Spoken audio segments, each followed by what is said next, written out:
이지스는 그리스 신화에 나오는 제우스 신의 방패입니다. 기업은 건설 산업을 수행하며 수많은 이해관계인과의 크고 작은 법적 분쟁에 휩싸이게 마련인데요. 그럴 때에는 이지스의 의미처럼 상황을 보듬어주고 해결로 이끌어줄 수 있는 법적인 전문가의 단단한 방패가 필요합니다. 수음 조식. 나무에 그늘이 있어야 새가 휴식을 취한다는 순자의 말씀이 있습니다.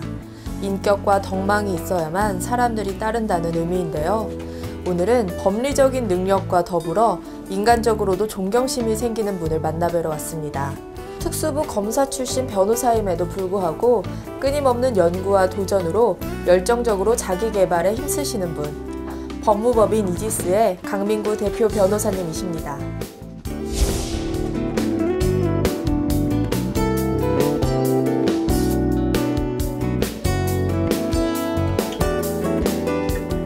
예, 강민구 변호사입니다.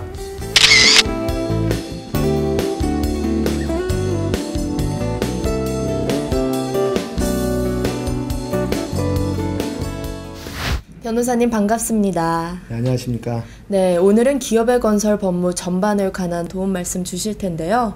변호사님께서는 대형 로펌 출신으로서 검사 생활을 오래 하셨던 이채로운 경력 이외에도 미국의 탑10 안에 드는 명문 노스웨스턴 로스쿨을 졸업하셨습니다. 졸업과 동시에 뉴욕주 변호사 시험까지 합격하셨는데요. 유학을 결심하시게 되신 특별한 계기가 있는지 궁금합니다. 예, 기업 간의 경쟁은 이제 세계가 그 무대입니다. 저는 과거 법무법인 태평양에서 기업 관련 국제사건을 수행했습니다. 당시에 저는 현대희 변호사는 영어는 물론 국제적인 정세를 보는 눈도 키워야 한다고 느꼈습니다. 그래서 한미 간 FTA가 체결되자마자 법률시장 개방에 대비하여 유학을 결심하게 되었습니다. 변호사님께서는 11년간 검찰에 몸담으시다 퇴직하신 뒤에 늦가기 유학을 하셨는데 쉽지 않은 결정이셨을 것 같습니다. 예, 처음에 나이 들어 공부하는 게 쉽지 않더군요. 하지만 앞으로는 외국 로펌도 밀려들 것이고 국제적인 사건이 증가될 것이 틀림없잖아요.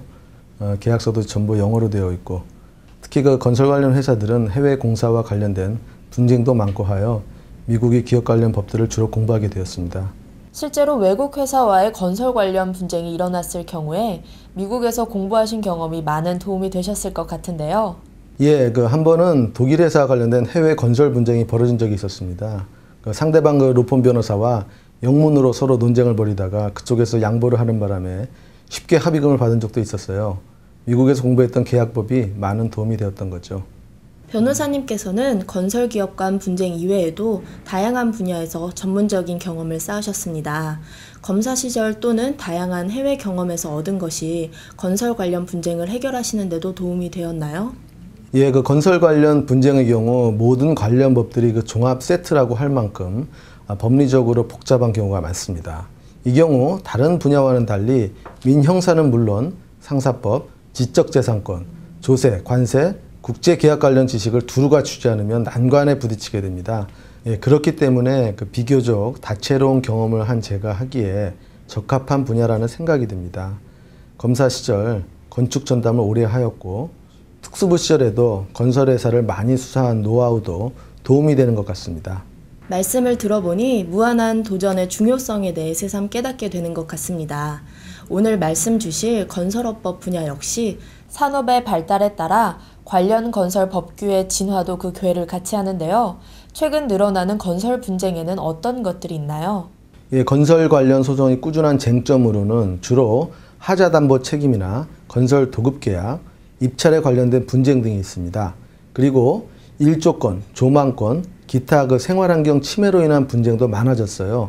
하지만 가장 최근에 두드러진 경향으로는 건설 사업이 대규모되면서 프로젝트 파이낸싱, 특수목적법인 또는 프로젝트 금융투자회사 등과 같이 금융과 관련된 법률 분쟁이 기하급수적으로 늘어가는 추세입니다.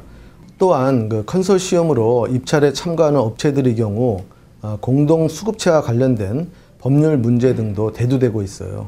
그간의 건설 산업의 오랜 관행에 있어서는 부정적인 시각이 있는 것도 사실인데요. 하지만 한국의 건설 역사를 보면 위기와 도전의 연속인 것도 사실입니다. 건설도급 계약을 체결하는 경우 특히 말썽의 소지가 많은 관급공사에 관련한 입찰 자격이 궁금합니다. 실제로 그 공정성이 매우 중요할 것 같은데요. 예, 기업들이 가장 선호하는 공사가 바로 관급공사입니다. 왜냐하면 부도를 맞을 염려가 없기 때문이죠. 그렇기 때문에 관급공사 입찰에는 정말 목숨 걸고 싸우는 것 같아요. 현행 관급공사 입찰 시행 규칙에는 입찰 참가에 자격이 없는 자가 참가한 입찰이나 공동도급인이 공동수급체를 중복 결성에 참여한 입찰 등을 무효로 규정하고 있습니다. 기업이 입찰에 참여하려면 입찰 참가 자격 요건 혹은 PQ 점수 등 그 시공 실적이나 공공조달계약법에 대한 숙지가 필수입니다. 관련한 법적 분쟁에 따른 전문가의 도움이 절실할 것 같은데요. 예, 국가, 지방자치단체, 공공기관 등과 체결하는 계약과 관련해 꼭 알아둬야 하는 것으로는 공동수급체 관련 분쟁이나 최근 공공기관의 주요 제재 수단으로 떠오른 부정당 업체 입찰 참가 제한 제도 등이 있습니다. 특히 입찰 참가 제한의 경우 이의 신청을 하거나 나아가 행정소송으로 다투는 경우도 생깁니다. 관급공사의 절차도 궁금합니다. 입찰에 의한 계약 체결 절차는 먼저 발주처가 입찰 공고를 하고 입찰 참가 업체들이 이에 응하게 되면 심사를 한 후 최고점을 받은 업체로 낙찰자를 결정한 후 도급계약이 이루어집니다. 이 과정에서 입찰 자격이나 서류에 하자가 발생하는 경우 2순위 탈락업체와 낙찰자 사이에 기존의 관급공사 계약의 효력을 둘러싼 첨예한 분쟁이 생기게 됩니다. 구체적으로 어떤 분쟁이 발생됩니까? 통상 2순위로 아깝게 탈락한 업체들이 낙찰자를 상대로 소송 등을 제기하고 심지어는 형사고소도 하곤 합니다. 그런데 문제는 분쟁에 의해 1순위 업체와의 계약이 해지되어도 재입찰을 통한 새로운 낙찰자 선정의 재량권은 국가나 지자체가 보유하게 된다는 것입니다. 그래서 이러한 경우 적격 심사 대상자 순위 보전과 관련된 가처분 등 보전 소송이 빈발하게 됩니다.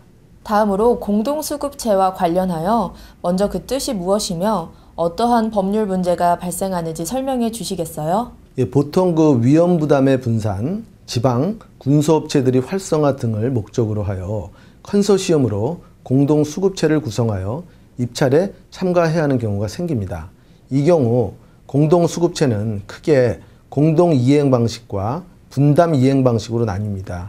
이것은 나중에 공사에 하자가 발생되었을 경우 그 책임 소재와 관련되어 중요한 쟁점이 되곤 합니다. 공동수급체와 관련하여서는 일선 건설업자들에게도 생소한 분야일 텐데요. 만약 변호사님께서 건설업자들에게 조언을 해주신다면 어떤 것들이 있습니까? 공동도급계약은 관련 법령이나 판례가 아직 확실히 정리되어 있지를 않습니다. 따라서 공동수급체 구성원 간의 이해관계에 따른 대립이나 발주기관과 수급인들 사이의 법률 문제, 공동수급체와 제3자와의 관계 등에 따른 분쟁이 발생하고 있습니다. 또한 관련된 세부 절차나 기준이 계속해서 달라지고 있기 때문에 도급계약을 체결하는 공동수급 기업들에게는 발주기관의 특성을 고려한 맞춤형 조언을 할 수 있는 전문가가 필요할 것입니다. 말씀을 듣다 보니 변호사님께서는 건설 관련 분쟁에 있어 총체적인 시야를 가지고 계신 듯합니다. 이 자리를 빌어 변호사님의 강점 더 들어볼 수 없을까요? 예, 기업에 대한 변호와 사전적 방어는 그 공격 방법을 예상할 수 있는 자만이 가능한 것이라고 생각합니다. 검사 시절 많은 기업 수사 경험을 통해 체득한 팩트 파인딩과 증거 수집 능력, 소송 전략 등은 저의 자랑거리라고 자부합니다. 변호사님께서는 특수부 검사를 오래 하셨는데 그런 검사로서의 수사력이 형사 변호사가 아닌 건설기업 관련 변호 업무에도 도움이 되나요? 사실 제가 보기에는 모든 소송은 민형사가 유기적으로 관련되어 있습니다. 그래서 이를 상호 잘 활용할 경우 훨씬 더 좋은 결과가 나오는 것 같아요. 실제로 이러한 소송 전략을 통해 상당한 성과를 거둔 적이 많았는데 그럴 때가 변호사로서 가장 보람된 순간이 아니었나 하는 생각이 들더군요. 사실 증거를 분석하고 수집하는 능력은 모든 법 분야에서 꼭 필요한 요소가 아닐까요? 기업의 입장에서는 민영사는 물론 기업법 분야에도 밝으신 변호사님 같은 분을 고문 변호사로 독점하고 싶을 것 같은데요. 요즘은 법률 고문 계약을 체결하는 기업들이 과거 대기업 일색에서 이젠 중소기업들에게도 번지고 있다던데 실태는 어떤가요? 요즘은 중소기업들도 법률 고문 계약을 체결하고 수시로 법률 자문을 구하고 있습니다. 의료보험과 같이 법률 보험을 드는 셈 치고 고문 계약을 체결하는 것 같습니다. 저 역시 법률 자문을 통해 법적 다툼을 사전에 예방함에 있어 소송에서 이기는 것 못지않은 보람을 느끼고 있습니다. 기업의 입장에서도 이득이 되기 때문에 저 역시 뿌듯합니다. 변호사님께서는 오랜 법조 생활을 통해 다양한 인맥을 가지고 계시다고 소문이 나 있으십니다. 이런 변호사님의 너른 인간관계가 변호사 업무에도 도움이 되실 것 같은데요. 어떤 변호사가 되시고 싶으신가요? 사실 제가 좀 마당발인 건 맞죠. 그래서 가끔 저와 고문 계약을 체결하고 있는 회사들을 사업적으로 연결시켜 주기도 했는데 저 때문인지 서로 신뢰관계가 쉽게 형성되더라고요. 서로 윈윈의 좋은 결실을 거둘 때 정말 기뻤습니다. 저의 작은 소망은 고객들과 하나 되어 그들이 아픔을 함께하며 진정한 동반자가 되어줄 수 있는 능력과 열정을 겸비한 정말 친구 같은 변호사가 되는 것입니다. 네, 오늘 건설 분야의 궁금증에 대해 정말 자상하게 설명해 주셨습니다. 정말 건설 분쟁 분야의 트로이카다우십니다. 마지막으로 건설 회사를 하시고 계신 분들께 꼭 당부하고 싶거나 도움이 될 만한 말씀 부탁드립니다. 과찬이 말씀이십니다. 사후약방문이라는 말이 있죠. 아무리 유능한 변호사를 만난다 해도 애초부터 분쟁에 휘말리지 않는 것보다 못할 것입니다. 건설 관련 분야의 법규들은 매우 광범위하게 거미줄처럼 연결되어 있기 때문에 소송의 기간 역시 매우 길고 그만큼 경제적 손실도 큽니다. 그렇기 때문에 사전에 법률 전문가의 조언을 얻어 분쟁을 예방하는 것이 가장 현명한 방법이라고 생각합니다. 오늘 도움 말씀 감사합니다. 예, 감사합니다.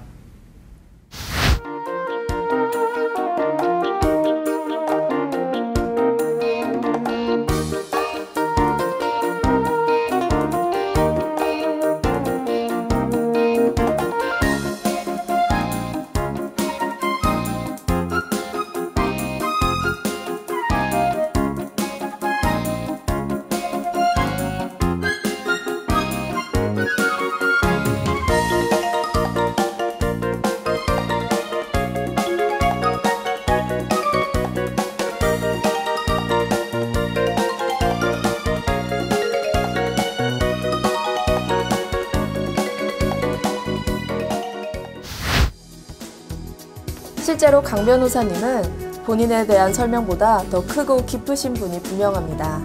하지만 오늘의 강민구 변호사님은 일반인의 눈높이에 맞는 다정한 설명으로 건설 분야에 대한 궁금증을 풀어주셨는데요.